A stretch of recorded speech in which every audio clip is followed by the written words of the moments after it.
Hi hello नमस्कार. आपल्या नवीन व्हिडिओमध्ये मी तुमचं स्वागत करते. तर आज मी तुम्हाला दाखवणार आहे आपल्या पेपर कटिंगवरती डिबगळा कसा काढायचा. आता डिबगळा काढायला खूप प्रॉब्लेम येतो. तर हे बघा, मी आता तुम्हाला डिबगळा कसा काढायचा सांगते.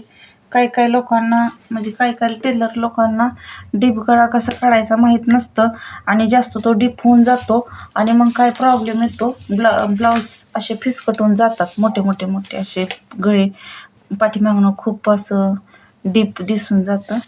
तर हे बघा, मी आता तुम्हाला दाखवण्यासाठी 13 उंची घेते ब्लाऊजची. समजा 14 घेते, 13 होते. 13 उंची प्लस 1 इंच 14 आणि 36च्या मापावर घेऊया. 14 घेते, 36च्या मापाला 5.5 इंचाचा मुंडा.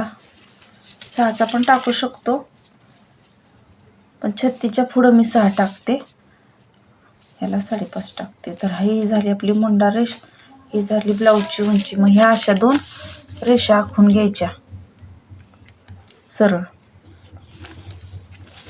आणि ही पण सरळ.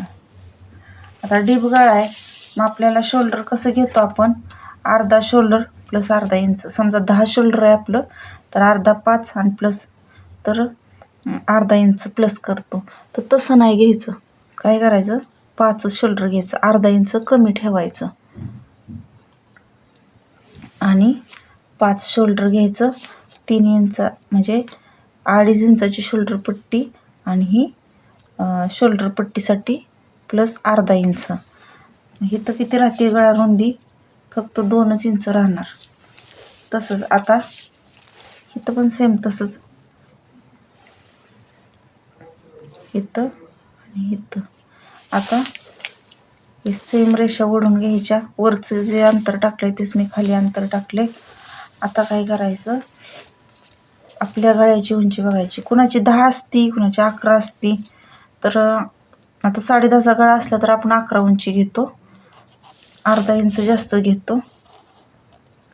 तर आपल्याला गळा रुंदी 2 इंच, 2.5 इंचाच्या पुढं जायचं नसतं. 2.5 इंच म्हणजे पाठीमागून गळा होतो 5 इंचाचा.